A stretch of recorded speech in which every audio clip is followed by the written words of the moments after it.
Strap yourself in, because we're set up, switched on, and ready to go. You are watching and listening to Chris and Leicester Till I Die TV on YouTube and your favourite podcasts.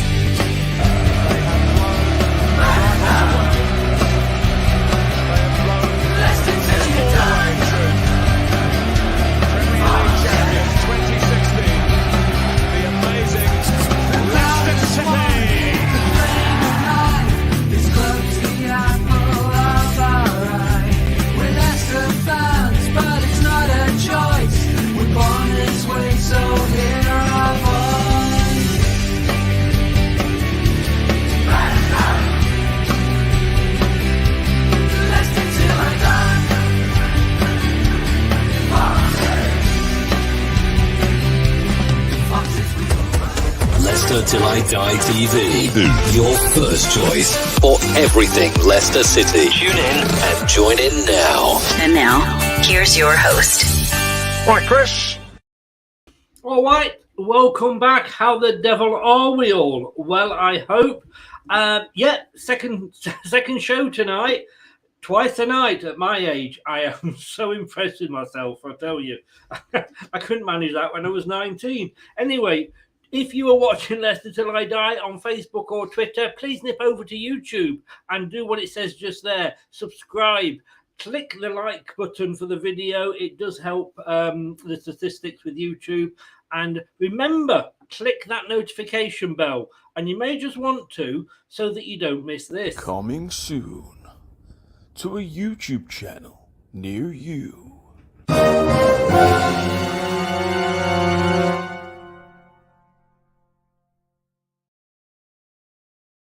Oh, yes, Mark Halsey, ex-professional Premier League referee. It's not live, but it'll be premiered on YouTube and YouTube only tomorrow at 7 o'clock. It was a good discussion. We had a lot of things to say. And, we got to VAR. Oh, yes. Watch it and find out, and see what his response was when I said if he still had a picture of Sir Alex Ferguson in a framed in a bedside cabinet. That went down a little bit iffy. Anyway, no, he was a good lad. He was a good lad. He took it.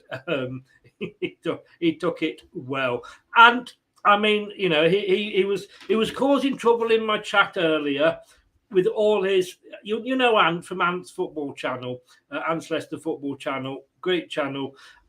He was in the chat earlier when we were doing the last season review, saying like he hopes that Brendan stays and what a good manager is, and now he's coming up to disrupt this, saying keep the clappers.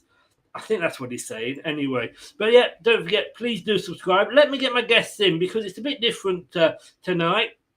Hopefully it's going to be a really good chat. Improving the atmosphere at the KP. This is something that's been talked about really since we've moved from Filbert Street and the singing section was split up, etc. And there's a guy that writes, he's studying at De Montfort University, and he came up with a piece about 7 ways to improve the atmosphere at the KP. And what we're going to do is we're going to go through and discuss each one of those. But let's first of all welcome in my guests. First of all, you know him, you've missed him, ladies. He's back. He is the thinking man's Totty. Here we go. Craig, how the devil are you, sir? I'm good, thanks. The thinking man's Totty. I know. I realised when I said that. Hey, don't. No, I can't. No, I can't. Don't want to limit myself. Maybe I should do that again. I'll cut that out at the end. It's not live. Nobody will notice. Don't worry. How the devil are you, sir? I'm good, thanks, mate. How you doing? I'm good. Now, can I just say, did the show earlier. No Craig, no TM.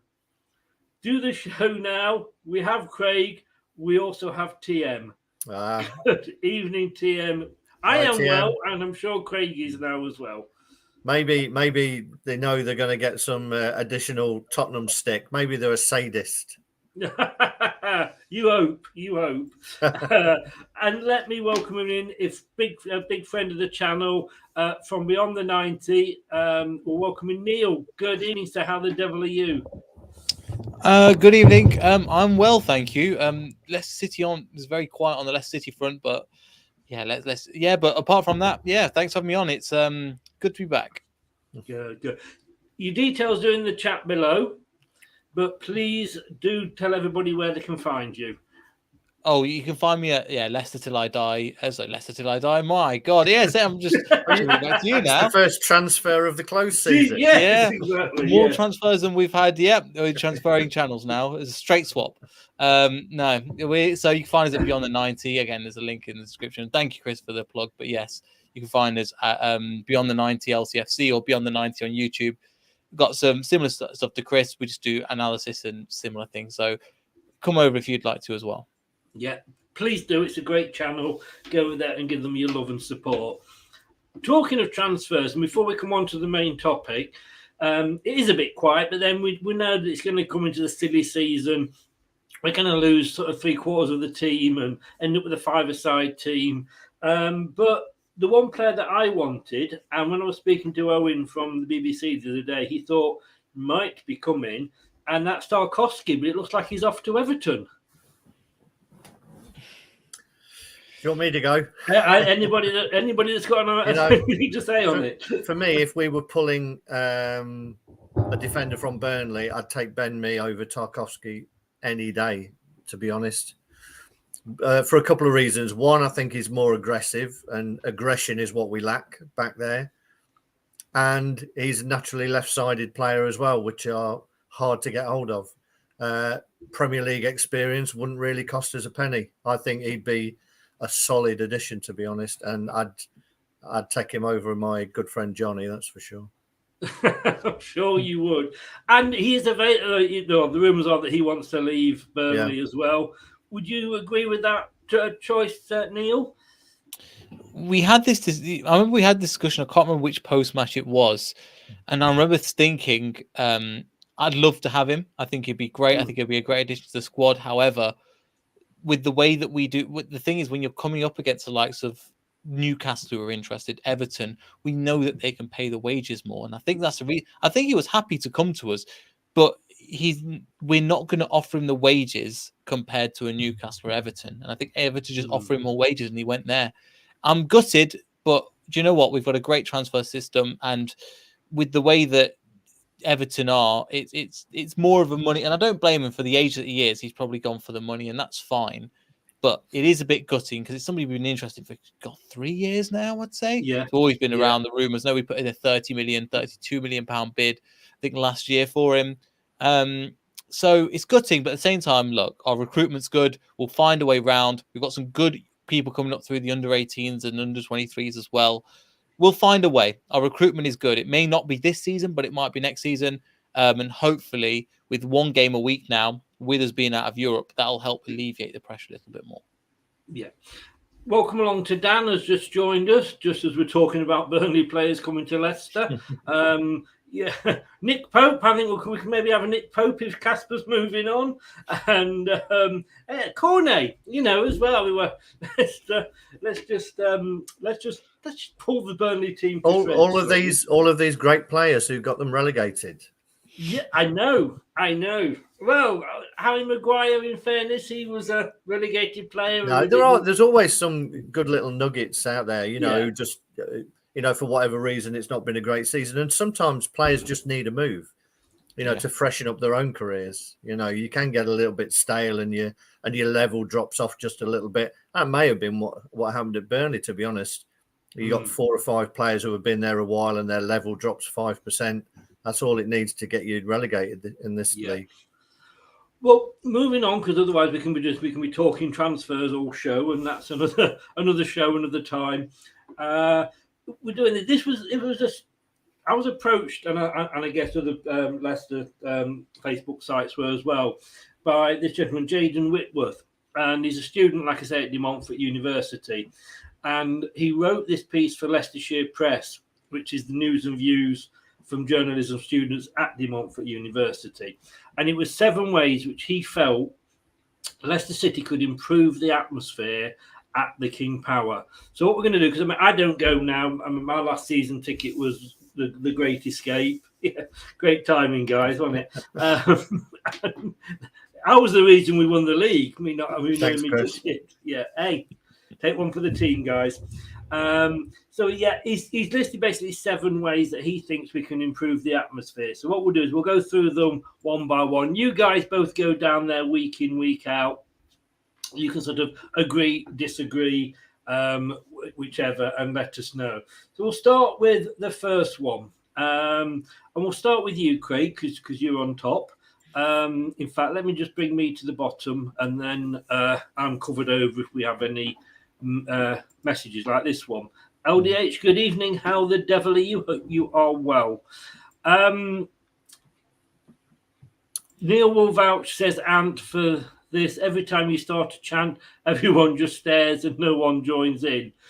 Well, if you will start singing Derby songs down the KP, what do you expect? You've got to get the right side. I jest. Bring in safe standing, Craig. He said this one feels a slightly obvious shout, with the club beginning to experiment and test singing sections this season. The likelihood of Leicester City introducing safe standing in the future is increasing. Is that going to increase an atmosphere whether you stood up or sat down? For me, no. Not in isolation, anyway. The only way I think it will work, and I'll put this right at the start, and then I can sort of refer back to it as we talk about the other things. We talk about bringing in safe standing as a way of almost trying to go back to the old days of Filbert Street and the COP when the atmosphere was there. But for me, the only way this would work is if you decided to move the family stand and make that whole end down there safe standing, but also in isolation, safe standing is no good. Season ticketed, but with no set seating. So you come in as a group of mates and you stand together as a group of mates, and all of you want to sing, all stand together. I think if you just bring in safe standing, all you're doing is there's an opportunity for the same people to sit in the same seats or stand in the same places. So it doesn't move people around and get those people together. For me, if you, as I say, move the family stand, bring them further up where, into the corner where all the singing was, and just create that one stand like Palace have got a little bit. But just remove dedicated seating. It's still season ticketed, but when you get there, you sit wherever you want, and then you'll get people joining in together. Otherwise, I don't think in isolation that could work. No. Neil, he went on to say being home to Rennes was one of the games when we tried it, and the atmosphere, he said, was the best he had seen in a long time. It was booming. Again, as I say, people are going to sing whether they stood up or sat down, aren't they? They are. I think it does help when you're standing up, I think, just in general. However, again, I agree with Craig. In isolation, will it make that much of a difference? No, again, and it's the semantics of it, where you're going to put these people who is going to be displaced. There will be a certain section that is standing up, and in itself is not gonna work. However, it's something that I think the majority of fans are in for, and I think it makes the experience better. However, I've never experienced safe standing, so I can't tell you from a personal experience what it's like. I could see it improving, but again, if people are just going to take them, we have all this hype, all this energy, and as you're seeing there, people just pull the seats down and sit down again, and then you're just back in the same position, but now you've got a big bar in front of you that you can't see in front of.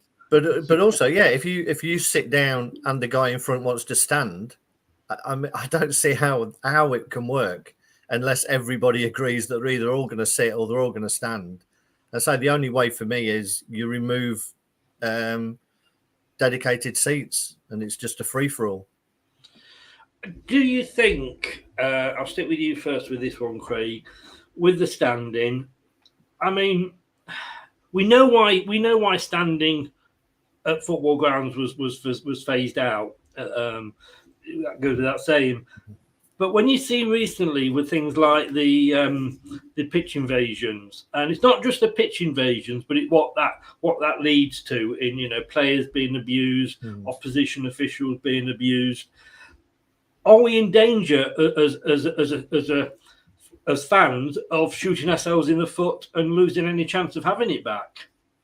Well, potentially. I don't think the two are connected, to be honest, because usually all those people are standing up anyway. And you see, I think what a lot of it is that people see the atmosphere of being a Leicester fan when they go to an away game and think you can create that in a full stadium. And the reality is that you can't, because it's full of 30,000 different people. Some who want to sit and just watch their team, some who want to stand and chant or whatever.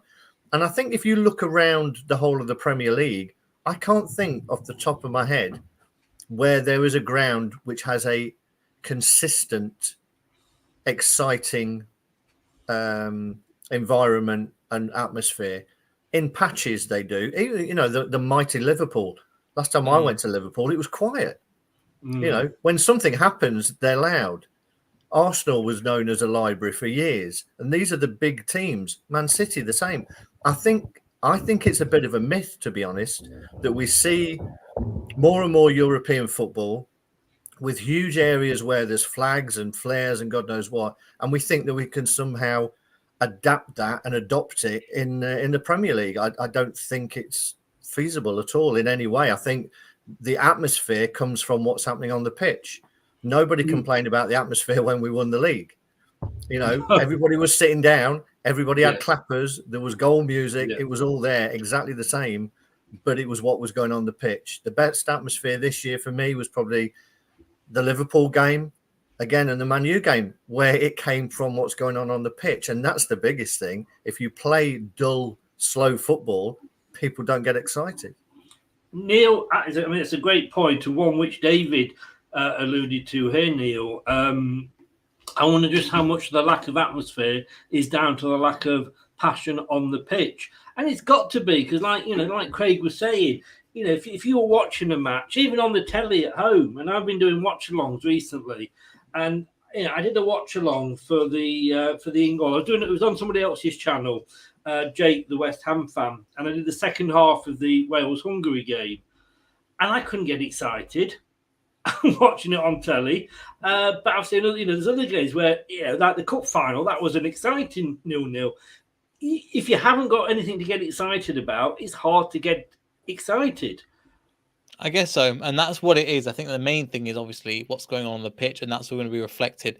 And the amount of times I've been to away grounds where we've gone 1-0 up, or we've gone up, and we're like, right, hold on to the ball, make sure that we frustrate the fans, and then make sure, because you can feel the crowd turning, and it feels like it's coming in on the fans, and it's great. As an opposition fan, I'm going brilliant. The crowd, specifically West Ham, I remember, not of recent, I think before Moyes, and I remember thinking, right, okay, we're on top of them here. Let's just hold back. Let's just quiet down, and the atmosphere went absolutely silent. And then went another time, and the atmosphere was absolutely electric. It's not a one thing fits all in any of these. However, it's not just cut and dry. I mean, the smaller grounds, I think, naturally have a better atmosphere because these people are more loyal than, for example, the Liverpools and the Arsenals, which is more of an experience. And I think this can kind of play into a couple of points that the King Power is trying to do. They're trying to make it a little bit more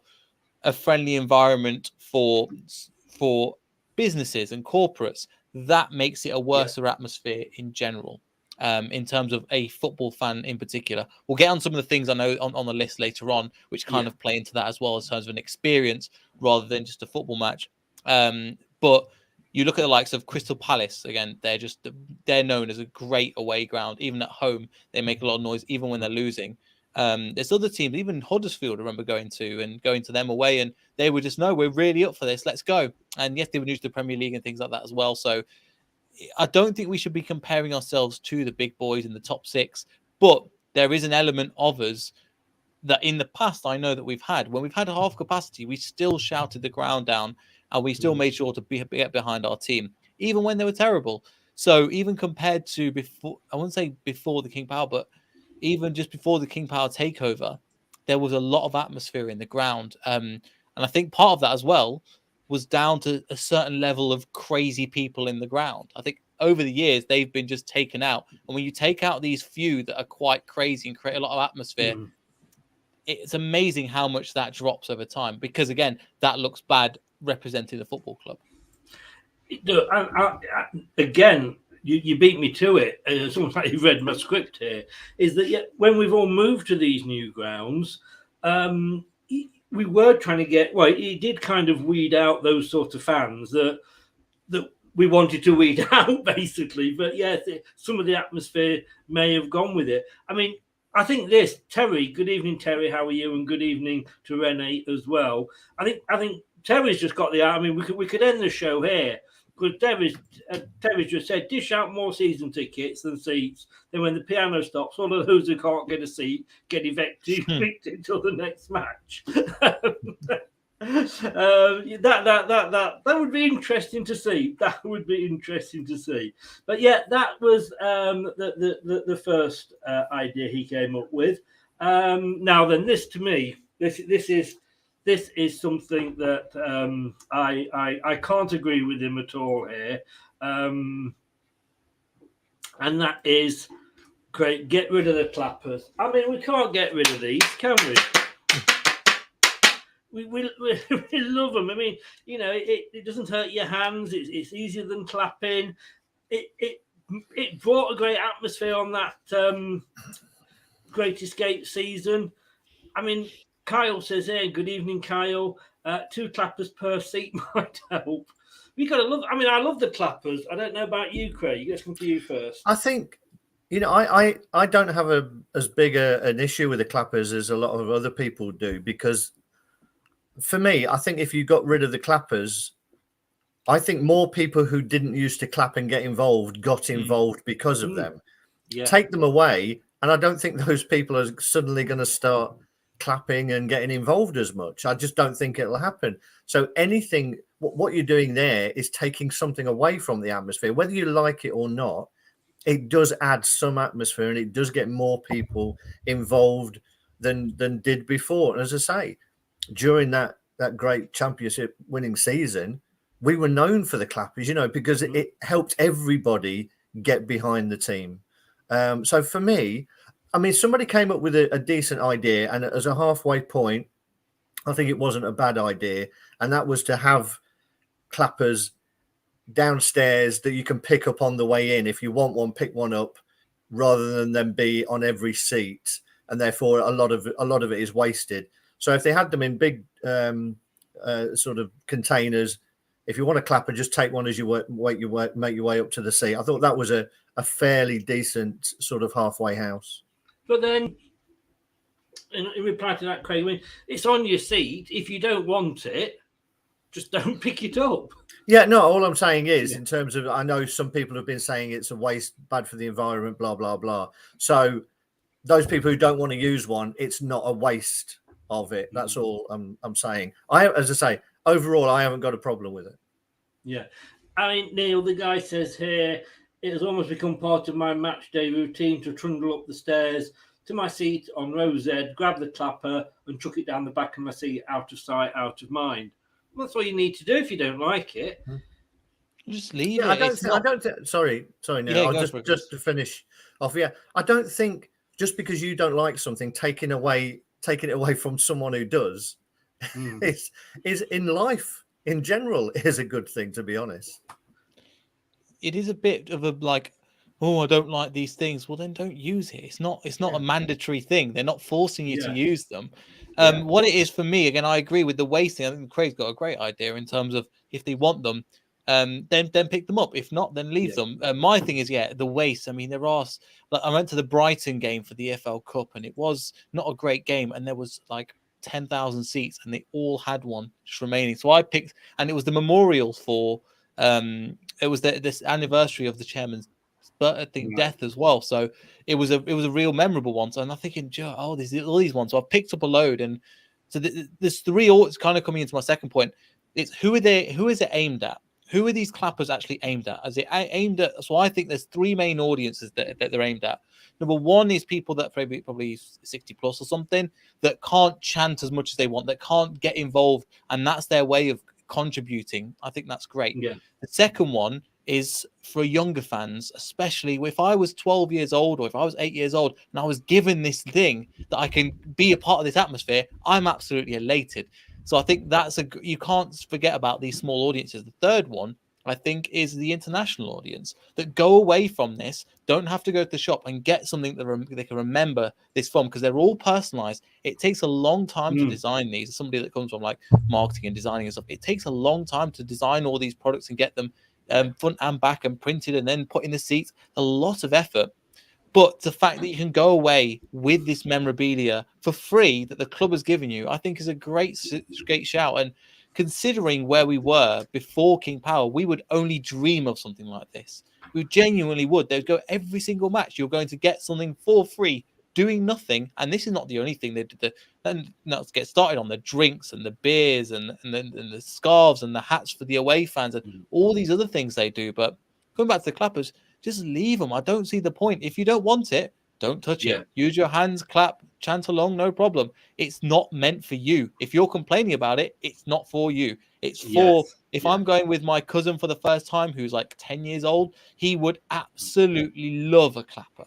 That's who I think. And I've collected them before, and then I've given them to him because he doesn't live in Leicester, but he got given this clapper and he's never been to the stadium and he's so excited. That's the memory that you want to have.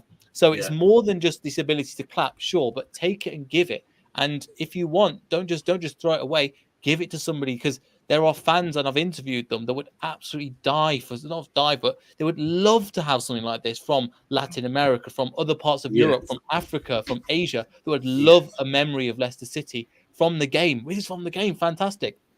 Things like that would go a long, long way. Yeah, I've actually got. I don't know if I can, if I turn that round, if you can see, I don't know if you can see them up on the wall there, but let me get rid of that for a second. And yeah, you can just see a couple there. I've got mine up on the wall. I've got Jamie Vardy scored 11 consecutive goals. I've got a Vichai Remembrance one. I've got a European Champions League one.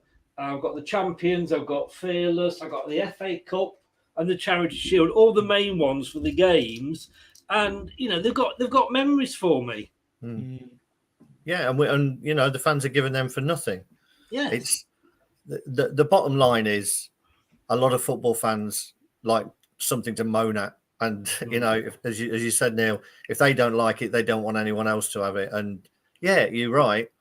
Kids, I'm sure there's lots of kids who are collecting these every time they go down, You see them as they're leaving, just going, oh, I'll have another one. Oh, I'll have another one. Exactly. I'll have another one. They love it. Yeah. I mean, first thing I do when I get in, I take it off my seat and hit my son with it. It's like a... Can I just say that if anybody from Child Protection is watching,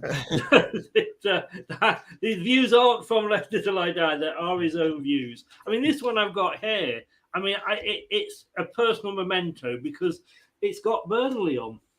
And of course, Burnley are down now. We're not going to see them maybe for a season, well, at least a season. Obviously, might be longer. So to that, it's a nice memory. The only problem is on the other side, it's Damari Gray.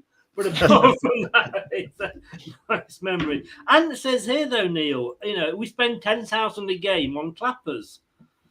But these days, that's a drop in the ocean, isn't it?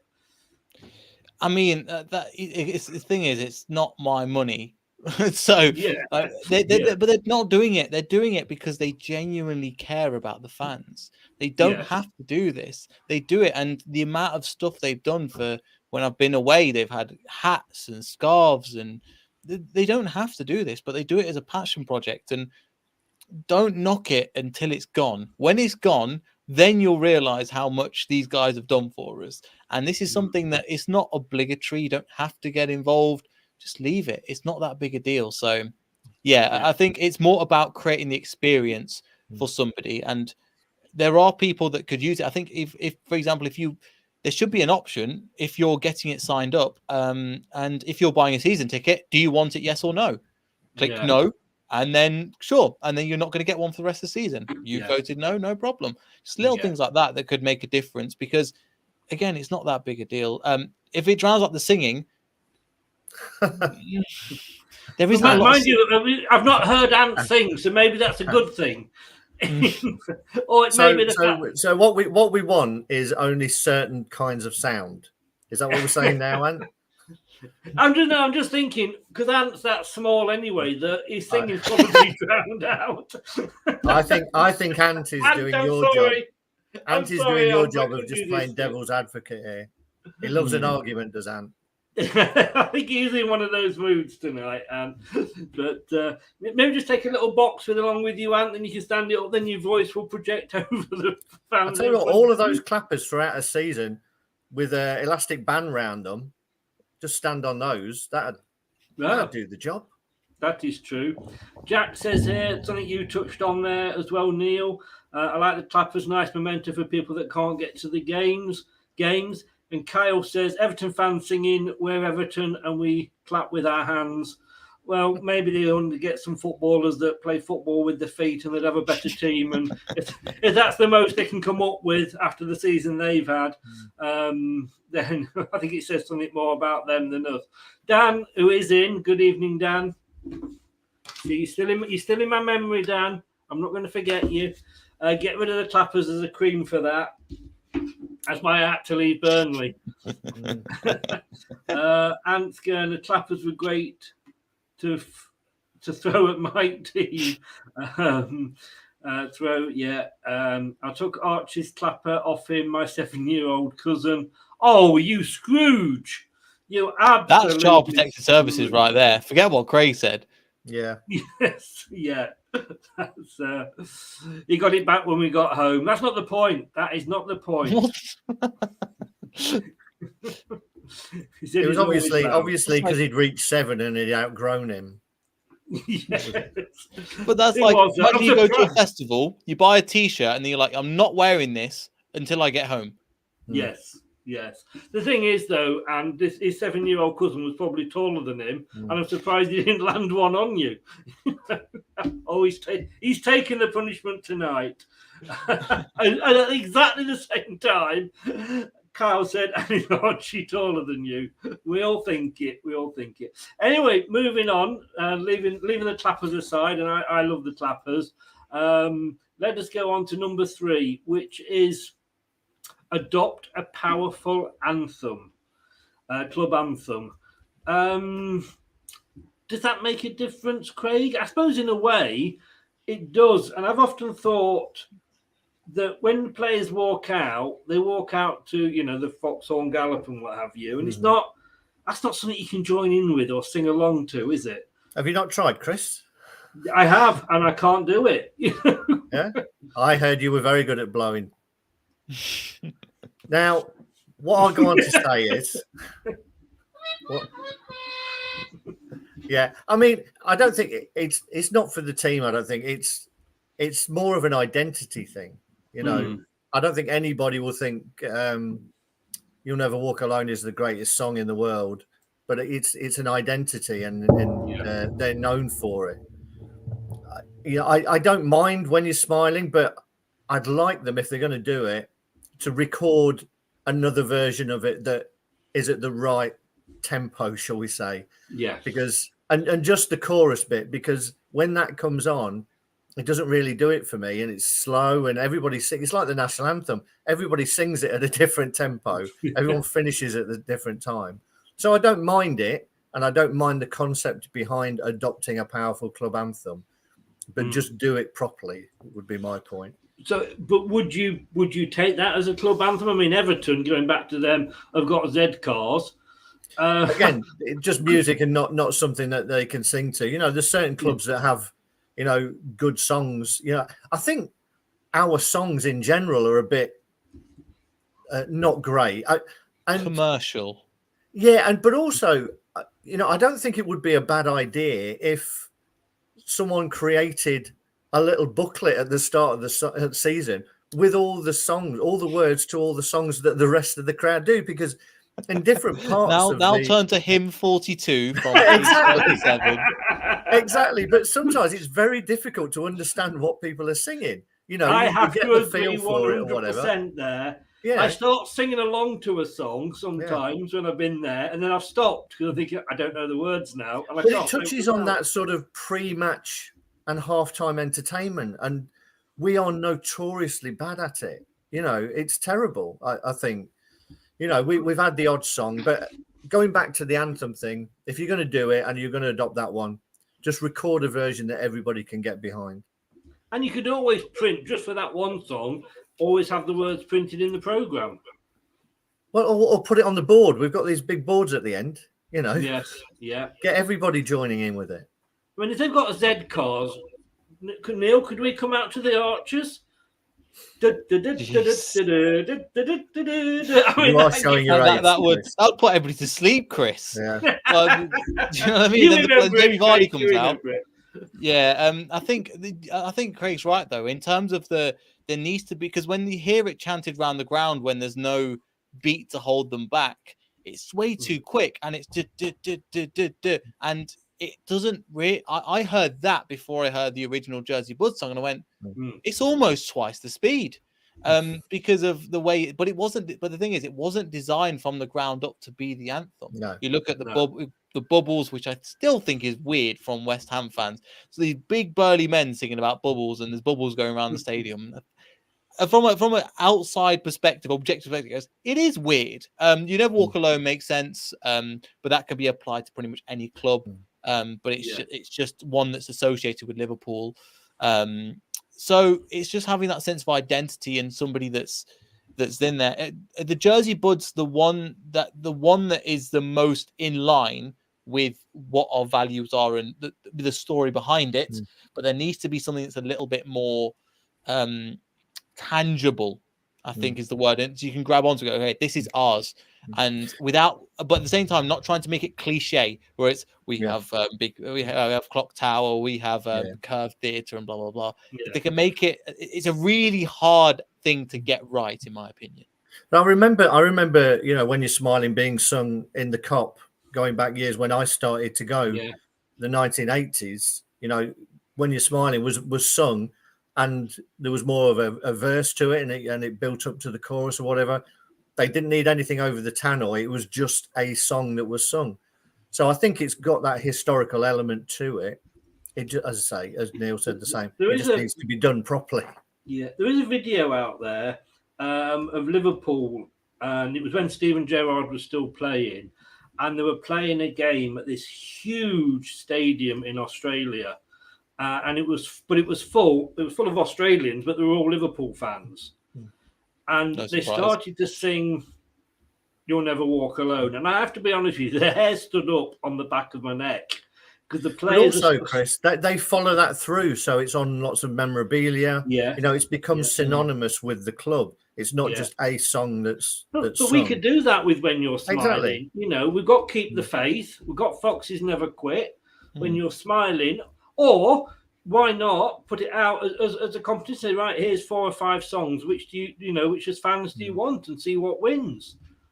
Don't ask them to suggest their own, or we'll end up with Bob the Builder. But you know what I mean. Foxy McFoxface.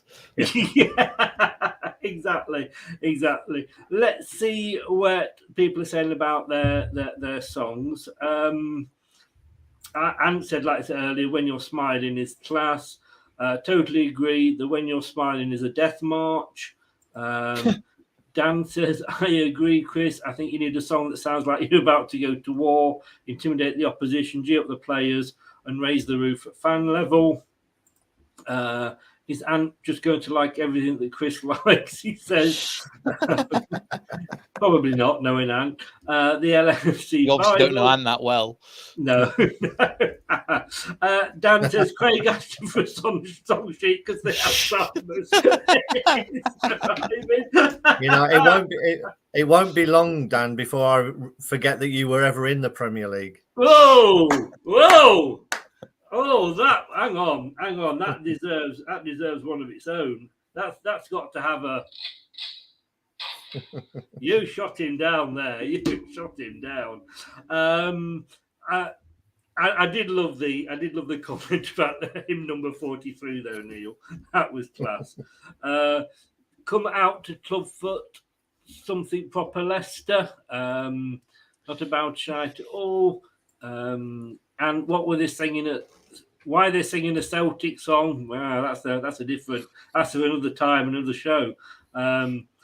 Last time we did a poll, didn't Bruno Mars win? Everybody, that you know what though, more people sang and clapped along with that than anything else. Thanks, Dan. Yeah, this is it. I mean, again, you're not going to please everybody because whatever song you go for, some people aren't going to like it. But I do actually quite get that. I do. I would sooner the players come out to something other than the Foxhorn Gala. It just doesn't inspire me, if you like. I know it's traditional, etc. But it just doesn't inspire me at all. Modify the worst at home in Pasadena. The home is Leicester City. There you go, Terry. That's your homework. Right, number 4. Move L1 and SK1 together. Craig, I mean, he's saying he followed that with. Oh, wait a minute. He said, I was on the last one. After suggesting we adopt a club outfit, he said he didn't want to. Yeah. And he said he could be wasting his time with this one. It might be a logistical nightmare. There's been a debate across Leicester social media for a few years now as to who does it better, L1 or SK1. Thoughts on that one, Craig? Well, as I say, going back to my very first point, you know, if you put them together, keep them as season tickets, but just don't allocate seating, you know. Yeah. And for me, that's the way to bring all of those people together, to allow them over a period of time, over a season, over 2 or 3 seasons, to create something that could be really special, you know, with flags and a whole lot. Because a lot of people, I'd get very annoyed if someone was in front of me waving a flag, I can assure you, like they do at Crystal Palace. But if all those like-minded people are allowed to be together, then it will create something over a period of time. So moving them together, but I still think you've got to allow some modicum of freedom of movement within that, rather than saying you're going to sit with him and you're still sitting with him. But I think there's something there. It would be a big upheaval for a season, you know, and it is one of those sort of rip the plaster off and deal with it. But I think that to create one end that is almost like a wall, you know, we know the best ones, you know, the Cop, the Dortmund one or whatever. I'm not saying that we could create something like that. No. But in those environments, the people have gravitated towards those parts of the ground because they want to be a part of that. When it's all disparate and people are around in pockets, it'll never work. Indeed. Neil, your thoughts on this one? Yeah, I don't think this would work. I think this seems like a business move that you're trying to force people together, and I think it makes sense on paper. I don't think it makes sense in reality. It's something that, these two work together. It's kind of like an arranged marriage. Let's put these two together, and then everybody will. And then you've got a section like that. And I go, there's something about me that doesn't feel genuine or right about this. So I'm not sure that this would actually work. There's a reason why we've got them, and you need them, because the thing is, if you're not having any pushback, the reason why L1 is there is because they're next to the away fans, giving the away fans grief. If they're not there, then the away fans almost have, right, we're going to dominate this place even more than we currently do. That's what I think, because they go, right, we're having a little bit of pushback from this side, and this is right in our faces. If that isn't there, and they're all the way in the Cop, God, there's nobody here. They chant, is it a library too many times as it is? They can chant it even more if they move, because I imagine they're moving L1 to SK1. They're not moving SK1 all the way. They're not getting rid of the Cop. For me, Neil, it would only work if you did it the other way and brought everybody down to this end. Near the away fans. It would never work going the other way. You're right. Because it's these modern stadiums, the noise doesn't travel around it very well. I've sat in probably every different part of this stadium, and even sitting down opposite the away fans, you hear them a hell of a lot more than where I am, which is on the same side as the away fans, but further down, and you can barely hear them. It is a disappointment, but I think in coming back to the point where I don't think it's going to actually work. It's something that, again, you try and force something to try and happen to create an atmosphere, but you can't force these things. These things aren't an easy fix. You have to, again, the best way to do it, simply play good football, create chances, and put the ball in the back of the net. That's the number one thing we need to do. You got to realise that a lot of those teams like Leeds and Newcastle, their fan base has been noisy because the football on the pitch has been crap for so long.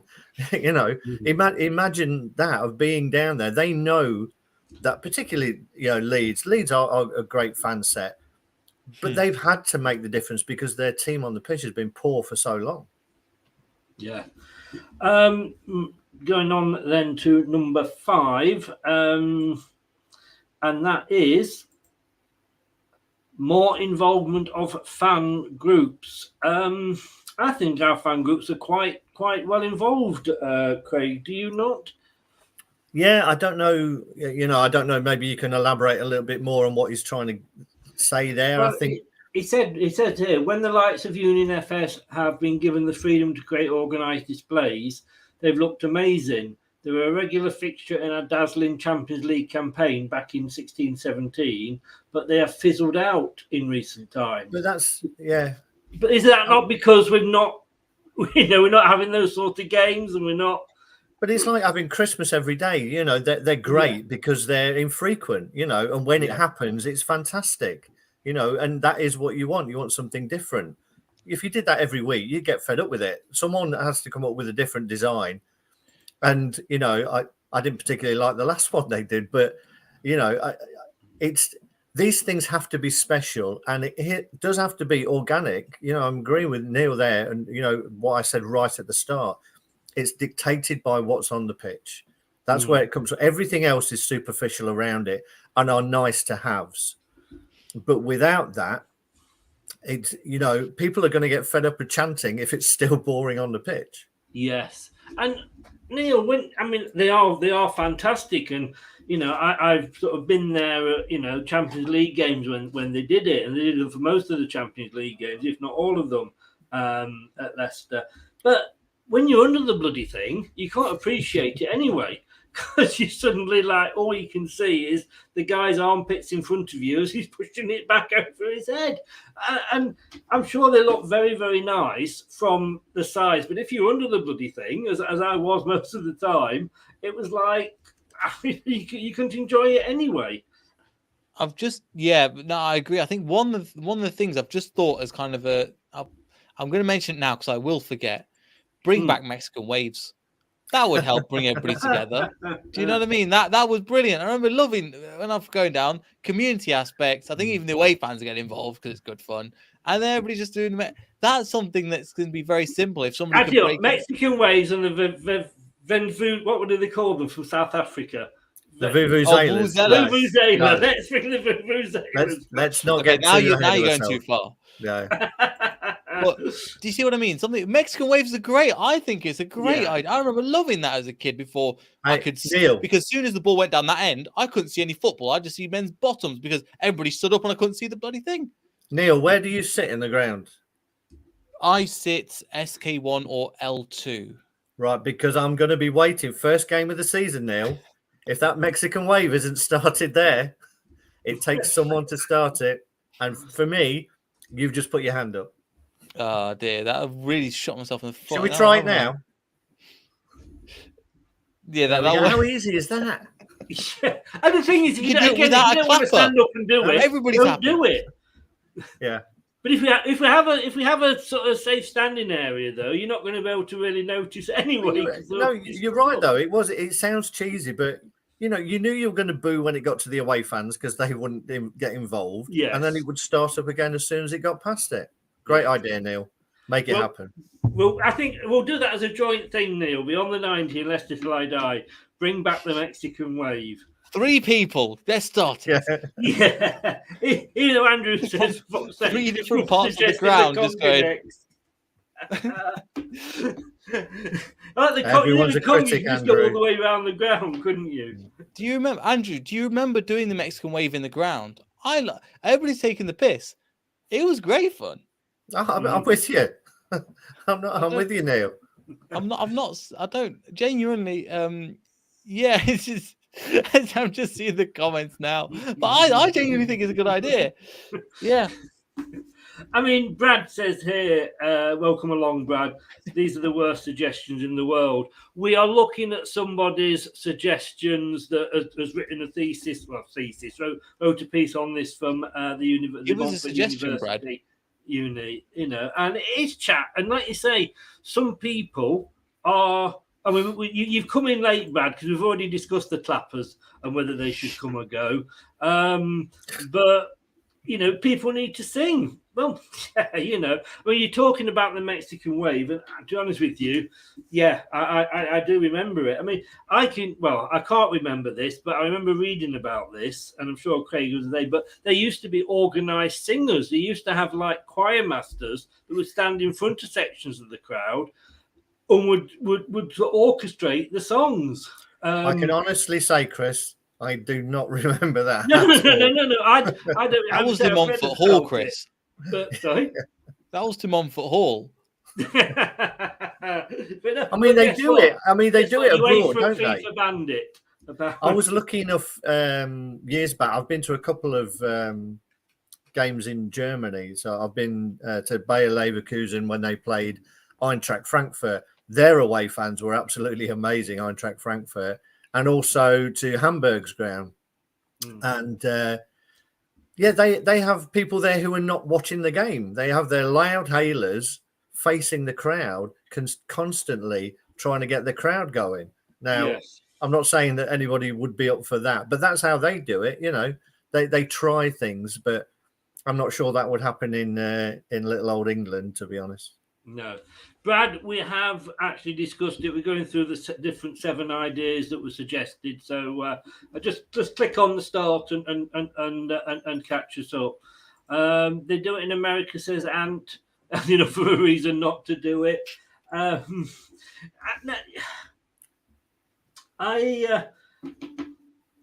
Do we go as far as, and they can do it, like I say, there's no halftime entertainment, and that's fair enough because a lot of people are down getting drinks or, watering the plants or whatever anyway. But should we have, as we've seen, say, England games, and have the guy that does the music playing the music? Because I can't remember when they went down, when he's playing before the game, any music that would actually get me going, and I'm being, devil's advocate here, but Sweet Caroline and songs like that, the fans know, the fans would just automatically join in, and the stupid, cheesy songs, and again at half time, just to get the fans going. But they've started playing Sweet Caroline in the last few games. They started playing that as well as When You're Smiling.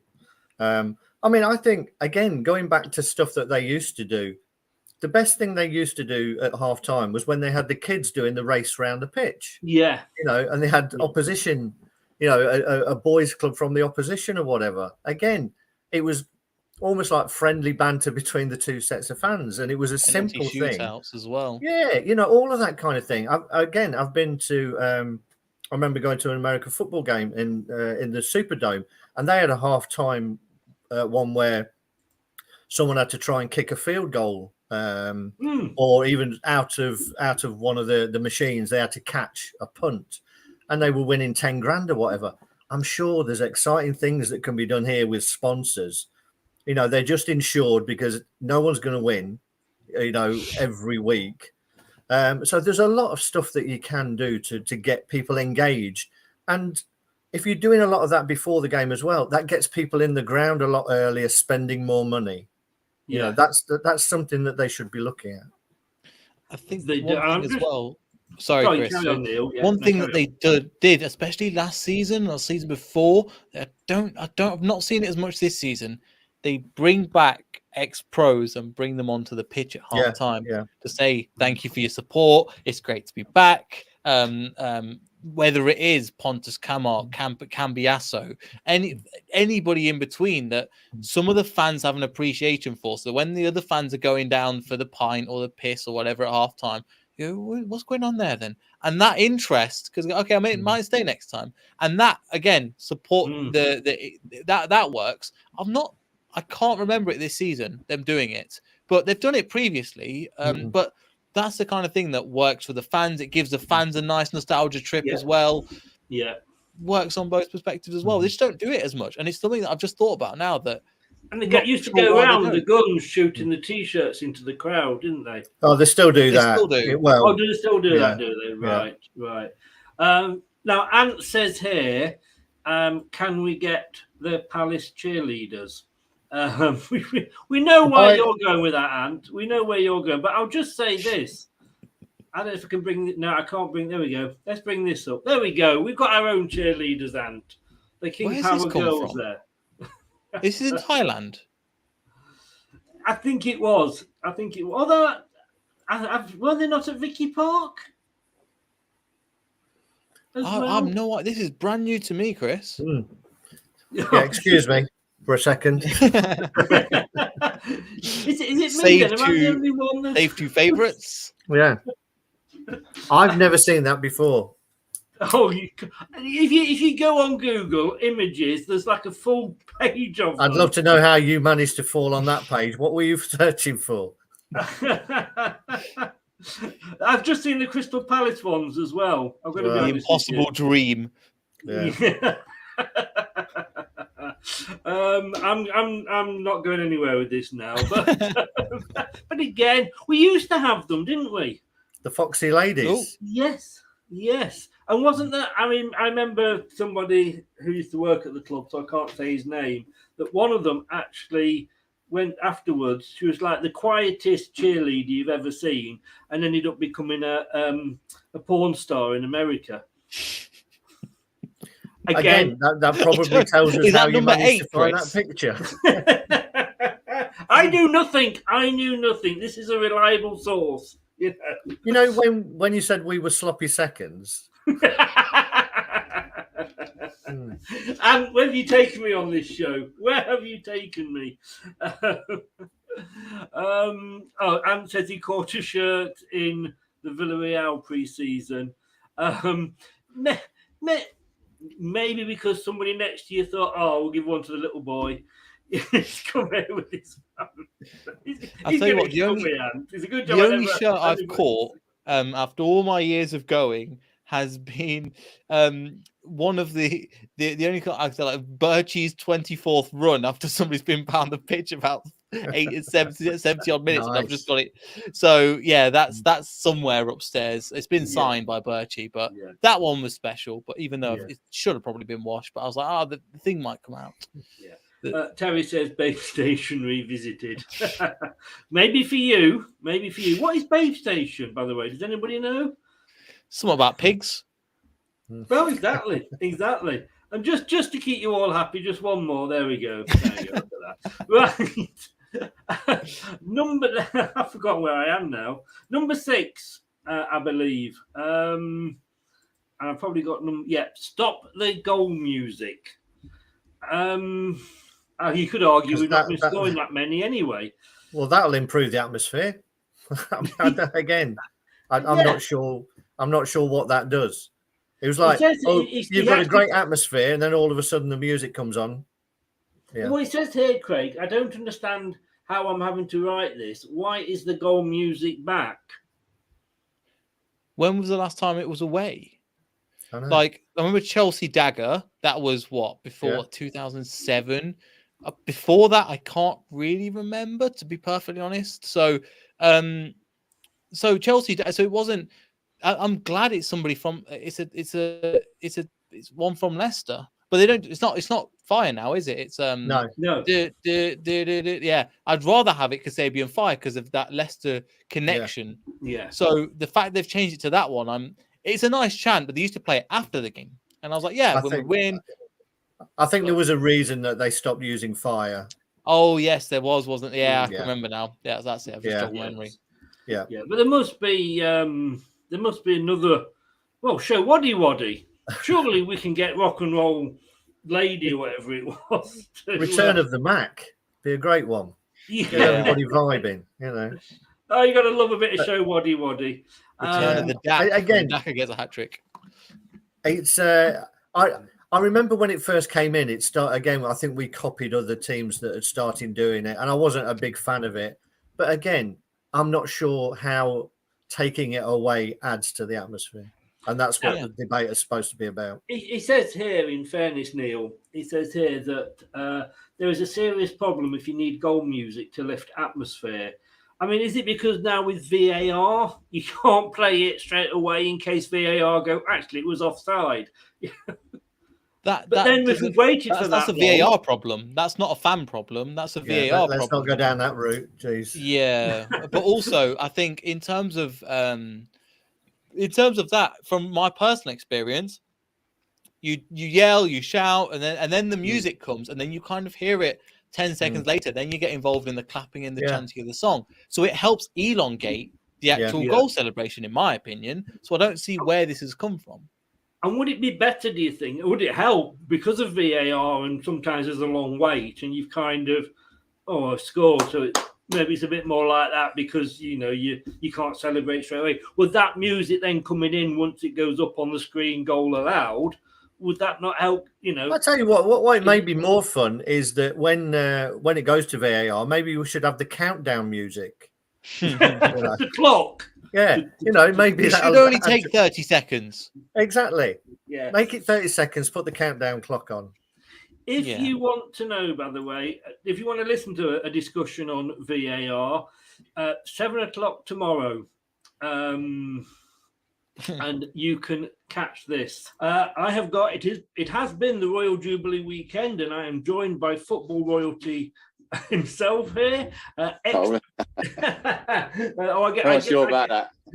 get the compliments in early. But ex-Premier League referee Mark Halsey. Mark, thank you so much for joining us. Good afternoon. You're welcome, Chris. First of all, apologies if you can see them posters in the background. They are not mine. They are my daughter's. I'm in her bedroom. She's at school, and the Wi-Fi is much better in her bedroom. So they are not my posters. Let's just get that straight before you get any sarky comments about Man United and players and other City players and Foden and Mason Mount and other United, Lingard, all on there. They're my daughters. All right. So I was about to ask you that, but let's clear that out of the way. Great Mason guy. Mount? Sorry? He mentioned all these Man United players, and they went Mason Mount, and I just went, huh? And Foden was in there as well. Yeah, Foden as well. It's all about the England team. Who says referees are not in touch? No. And I say I did question whether he still had the Alex Ferguson picture on his bedside cabinet. But tomorrow night, 7 o'clock on this channel. Don't touch the dial, as they used to say. And it's a premiere on YouTube only. So it's not on Facebook. It's not on Twitter. Get on YouTube, 7 o'clock tomorrow. You can see the full interview. And he does have some he makes some very good points. Half the show was actually about VAR, as I'm sure you can imagine.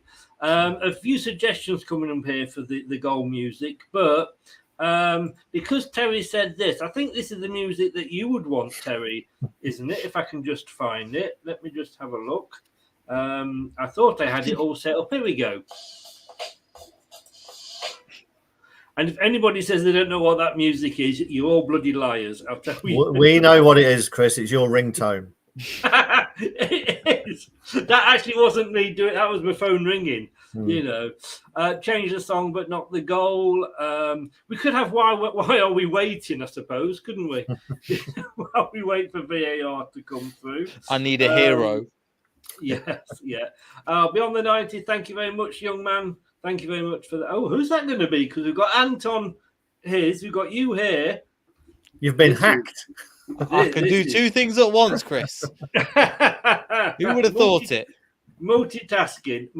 That's why your hands were going down below. I thought it was the Pornhub music. Play the sound again, Chris.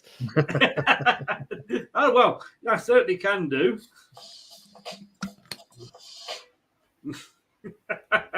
Just doesn't go on quite long enough, does it? Although having said that, it does for me. That's another story. Anyway, so yeah, we think stopping the goal music is probably a bad idea, don't we? Now this one absolutely pees me off, and I'm gonna have a bit of a rant before we actually I pass it over to you guys. But it's stop leaving early. Okay, to me that is fine if when you finally get out the stadium you get on a bus, you know, or you get in your car and you've got like a 5-minute Last journey, train home. 10-minute journey home. I've got, for myself, when I had the season ticket, a 4-hour journey back down to Poole. Now, you could literally add an hour onto that if I didn't leave just before I mean, I've missed 1 or 2 goals, you know, and I would have missed both Tottenham goals earlier in the season, which probably wouldn't have been a bad thing.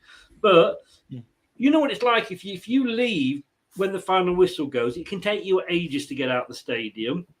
You then got the walk back to your car, you're in your car, and then you're in a load of traffic. So those few minutes that can literally save me an hour on the journey back home. Like I said, on a 4-hour journey, that does make a difference. So this, when people say this, it really pees me off because you don't know people's circumstances. And all right, he's put the disclaimer there at the bottom about, you know, people sort of why they might be leaving, etc. But no, yes, don't get me wrong. If people are leaving after, you know, 70 minutes, that's different. But people have got different reasons for leaving early. And I would leave, let's say, on 85 minutes. And by then, I've still only walked down into the concourse and I can still see a bit on the concourse, etc. So, you know, you're not necessarily missing an awful lot. And it's not going to change the atmosphere 5 minutes at the end of the game, is it, Craig? Not for me. I think he's probably just running out of ideas here because by all accounts, from the previous 6, there's no atmosphere in there anyway. So by leaving early, I don't think it's going to make a big difference.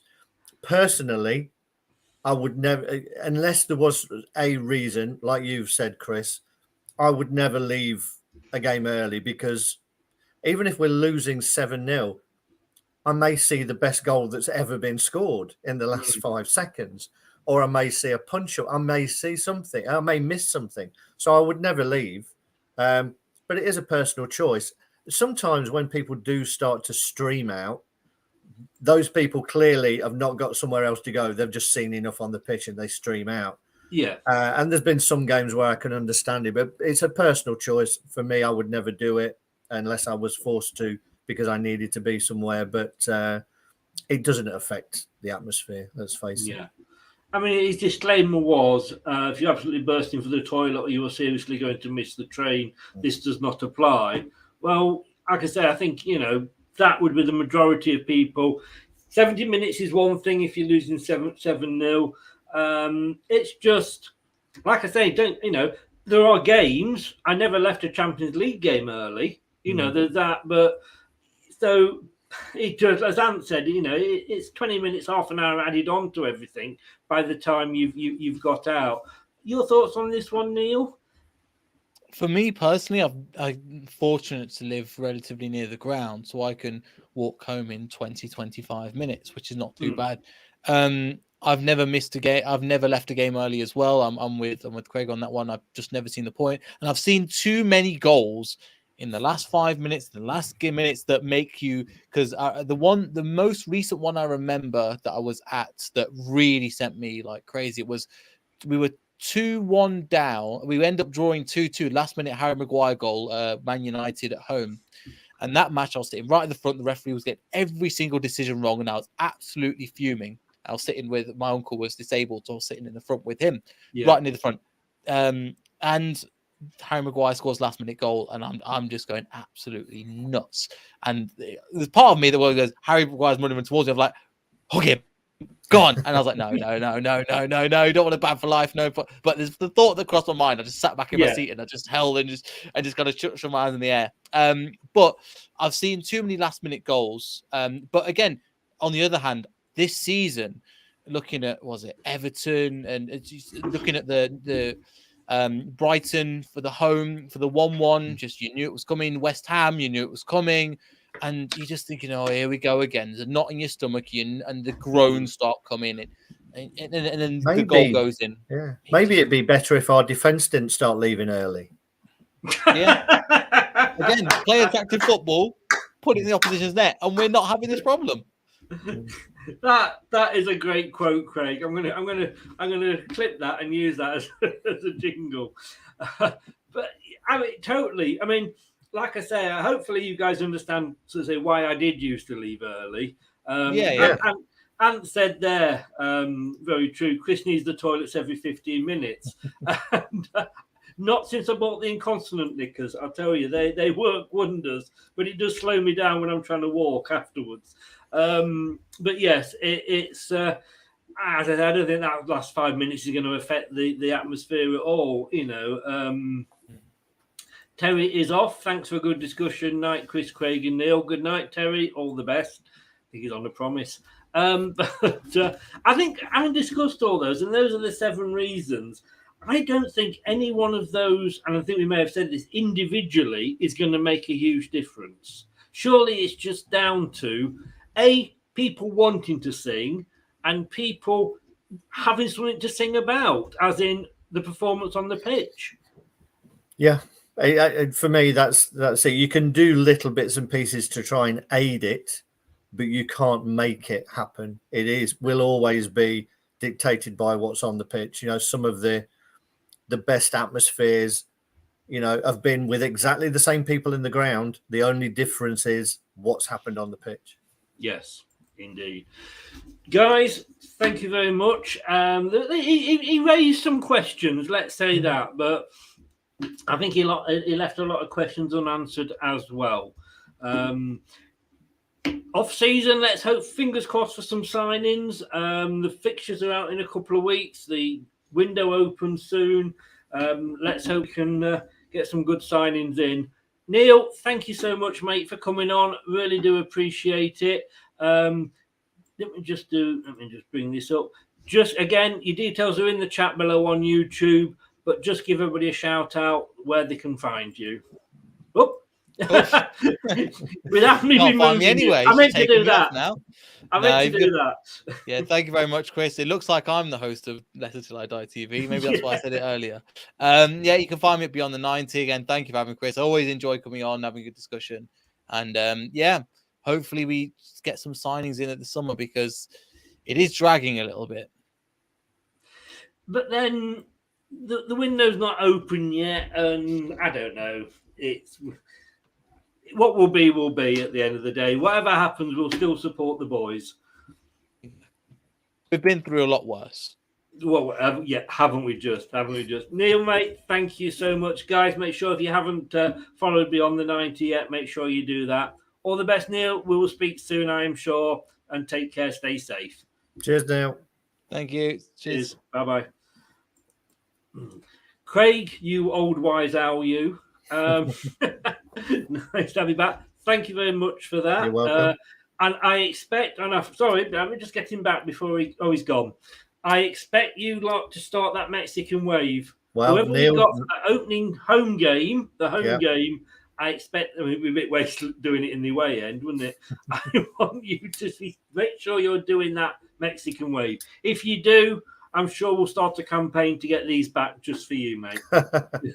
Excellent. Cheers, mate. You take care. Cheers. And your details are in the chat as well, your Twitter account. And stay behind, because I just have a quick word with you about a quiz, if that's okay. Take care, Cheers, mate. mate. Bye, everyone. Great discussion, great panel. Thanks to Craig and thanks to Neil for doing that. Mike comes in. Evening, big up. Evening, Mike. How the devil are you, sir? Still happy at being in the World Cup? Turf, thank you very much, Dan. Cracking show, chaps. All the best. Much love. Yeah, big ginger soft to you. And everybody else has gone. Thank you to everybody for their contributions. Terry, Ant. Make sure to follow Ant's Leicester fan channel as well. Jack Linton, Kyle, amongst others, Matthew, Andrew as well, Brad, everybody that was making comments in, TM from earlier. Thank you so very, very much. We will be back tomorrow at 7:00, and we're going to be back with, if I can find it, we are going to be back with this. Coming soon to a YouTube channel near you.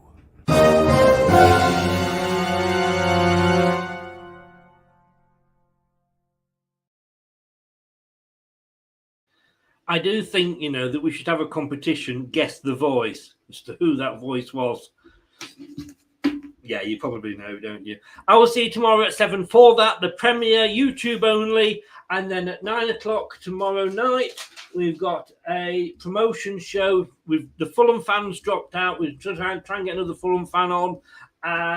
And we've got Bournemouth and Forest fans coming on, talking about what their aspirations are going to be for the coming season, and probably just insulting the Forest fan as well. Why not? Thank you very much. Take care, everybody. Thanks for joining in. Thanks to Craig again and to Neil. Great for them and their input. Really appreciate all the support. Take care, and I will see you tomorrow night. Good night. Stay safe, and don't do anything I wouldn't enjoy.